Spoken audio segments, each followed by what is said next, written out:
Welcome back, and if you didn't knew, I'm like you guys too. I love Leonardo da Vinci. There are other actors as well, like Jake Gyllenhaal, amongst my favorite. Then Brad Pitt, of course. But I would say Leonardo, they go hand in hand top, and then maybe Brad Pitt after that. But hey, firm idea. let's of see. what kind of Apparently, actor- he's gonna talk about why, or about his career, like how he kind of got here. He recently did this interview with Vogue, I think. I don't know. At 15 years old, But I think I had let's a see. firm idea of what kind of actor I wanted to be. 15-year-old. career I wanted to have. More so than anything, I wanted to have longevity and look at it as a marathon, not a sprint. He did. He's been doing movies for almost 2 decades now. I came from doing commercials, after-school specials. I was on a great Or more, TV show actually. for a year called Growing Pains. 3 Very decades. luckily, I got this incredible opportunity to work alongside Robert De Niro in this boy's life, and that propelled my film career. And then it was about that next choice. I think there was 2 different films at that point that I got offered, and Gilbert Grape was one that they were sort of hesitant to hire me on. And there was a much more lucrative opportunity at that time that I said no to. And I really worked hard on creating that character. I think it was my first experience. Oh, with the real guy that character was development. disabled And or to me, I something? have incredible memories of making that movie, and it was a pivotal moment in my life. Paul Thomas Anderson, Quentin Tarantino, they're cinephiles, and they both have a reverence for cinema history and being in real tactile, tangible places where you Bro, he feel been almost around. like you're a Like, chameleon, he's been able around. to immerse yourself in that. And I love him. Something clicks in you as an actor, and you feel like you're there. Paul Thomas Anderson creates this sort of microcosm on set. It's very lo-fi, and you really feel like you're intimately in these spaces. Those One shop battle owners after the were another. real shop Oh, he just owners, made this, yeah. Real corrections the officers, most real recent one. nurses. Paul Is brought it still in the so many cinemas? different No, right? locations that infused our characters with the reality of the ecosystem around us. Quentin's the same way. Oh, I love this movie. I remember the moment where I drove down Hollywood Boulevard, and we turn a corner, and we're in 1969 Hollywood.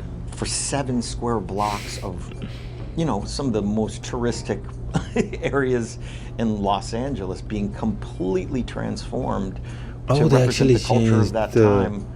It was just mind-boggling. the whole street. I remember taking a real flamethrower and torching down the greatest stuntmen of all time through cinema history, and he brought them all in one room to play Nazis, and I burned them 3 days in a row. Damn. The Revenant. We shot the entire Oh film yeah, in this is the Magic latest Hour, one, right? which No, Revenant is the old one. The other one was the latest one. we shot the entire film in Magic I was gonna Hour, watch this. I haven't watched this. I which don't know meant what it was about it's an like. hour and a half of the sun coming down, and the elements Wait, were what did he say? constantly In a day? stopped. Shot the entire film in Magic Hour. Magical. What the hell? We shot the entire film in Magic Hour, which meant it was about an hour and a half of the sun coming down. And the elements were constantly stopping us from propelling ourselves forward. the whole movie. Production got delayed from the freezing temperatures. Cameras froze a lot of the time. My hands were freezing. Where did they shoot? Alaska or A lot of the something? time. One of the moments with Chivo, the great cinematographer who did that film, he kept moving around me with the camera, and my breath hit the lens for the first time. And I was like, Chivo, I'm sorry, my breath was all over the camera. And I remember Chivo saying to me that moment, Cabron, we broke the 3rd wall. I'm like, what does that mean? He goes, that's exactly what I wanted. It's like the character interacting with the camera, the landscape. These guys were just constantly, it was so to me that I'm gonna actually sorry, watch this. I'm gonna watch my breath was Revenant all now. over the camera, and I remember Chivo saying to me that moment, Cabron, we broke the 3rd wall. I'm like, what does that mean? He goes, that's exactly what I wanted. It's like the character interacting with the camera, the landscape. these guys were just constantly, it was so fun to watch them experiment with everything in that partnership, and to film in those I think it's environments, Alaska. those ecosystems was an incredible experience. No, I'm gonna watch this. The Wolf, obviously. Martin Scorsese has these very deliberate screenings for days and days and days with all the actors, sometimes crew members, cameramen, lighting people, whoever, wardrobe, to get the essence of what he's trying to capture. One particular scene, you might watch 2 movies just for that scene. I want you to deal with your problems by becoming rich. Marty wanted to show an era of opulence and decadence, and the idea that they were almost like Roman emperors, where there were no rules. I remember one of my biggest moments, which was That's good. I'm Not Leaving. His I'm not performance. leaving. That moment, I had tonsillitis the day before, and we had to shut down production and wait 2 weeks to do that again. But it was great because then I got to think about all the different beats of that speech. The show goes on.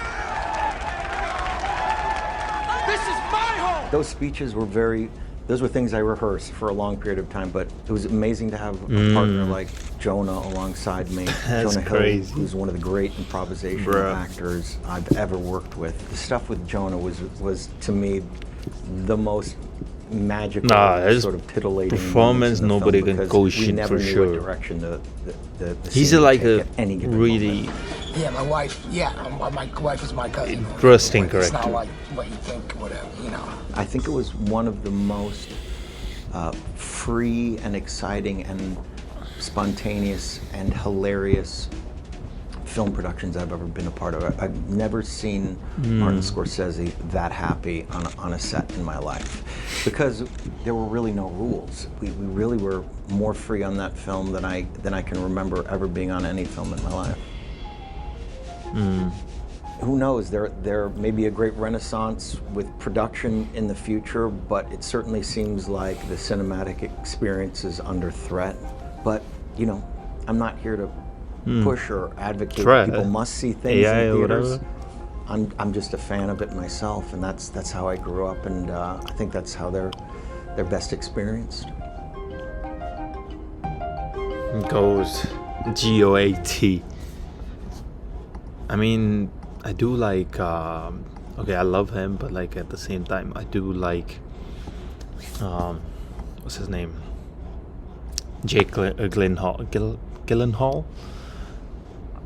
And apparently he never got a Grammy too, which is really, really unfair, bro. The amount of great movies he had. Come on now, like, let me pull up Jake Gyllenhaal. Like, I mean, I like it because his performance is so raw to watch. The Prisoner, the Southpaw, like Southpaw is amazing. Roadhouse was amazing. The Covenant, and then the Brothers. Like, come on, like there's so many. The Day After Tomorrow, I haven't watched that actually. Demolition, then The Guilty. You know, The Guilty is the only movie that like you don't get to see any other perform but him. I think that was during COVID. Yeah, it was during COVID 2021. Amazing movie. Then Prince of Persia. Come on now. Prince of Persia is amazing movie. I don't care what people say. It's one of my favorite movies of all time. Then you have... Wait, there's a Roadhouse 2 as well? I did not know that. Stronger Than Life. There's so many... There's like countless amazing movies. But I guess he needs a Interstellar type of movie. He needs Nolan to kind of like contact him to give him a movie, because come on, like, nobody makes emotional driven drama thriller like him. Nobody. Leonardo makes a really diverse type of movie. Like, he can fit into any type of movie, like funny, entertaining, romantic, whatever you want to call it. But like,